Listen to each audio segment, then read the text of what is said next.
Я занимаюсь онлайн-коммерцией на сайте Amazon, американском сайте. Получается, я живу здесь и работаю здесь из Бишкека, но я заказываю все свои товары с Китая и сразу их отправляю в США. И там сразу они доезжают и продаются на сайте Amazon.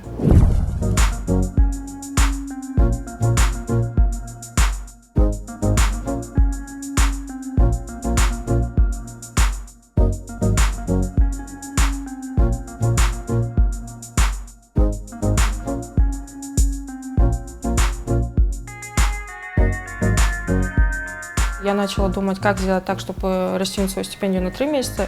И вообще в будущем то, что я планировала вернуться в Бишкек на какое-то время. И я знала, что в Бишкеке я не сразу найду работу для себя по специальности, по профессии. И я начала думать, что можно сделать, чтобы вот у меня есть деньги сейчас, стипендия, ее как-то вложить и начать работать.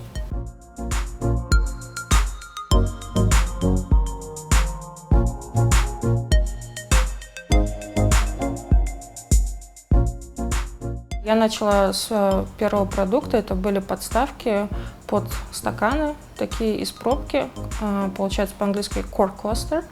Вообще очень большая часть успеха на Амазоне – это именно анализ. Где-то это 80, может 90% успеха – это анализ продукта потенциального, который вы будете продавать.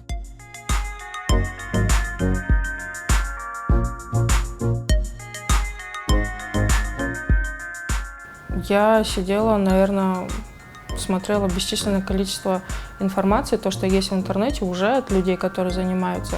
И сама на YouTube смотрела, кто что показывает вообще. По идее, сам Amazon, он не стоит на месте. Каждые полгода что-то меняется, даже каждые 2 месяца что-то меняется. Это касается и админки, и касается именно магазинной части, то, что видит обычный потребитель, он меняется.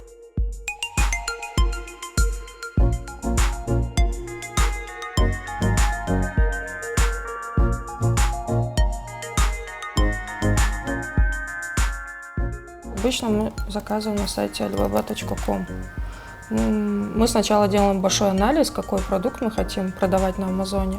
Есть очень много программ и софта для анализа, чтобы помочь определить нам спрос вообще и прибыльность товара, который мы хотим. И, допустим, мы определили, что мы хотим продавать там сумочку. Мы приходим на сайт alibaba.com, здесь очень большое собрание именно фабрик китайских.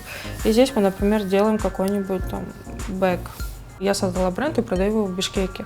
И я аутсорсю производство в Китае. Я говорю, я хочу вот такой дизайн, вот такой произведите. И я сверху прошу пришить мой логотип, бренд или еще что-то. И сделать мою упаковку. Это называется Private Label.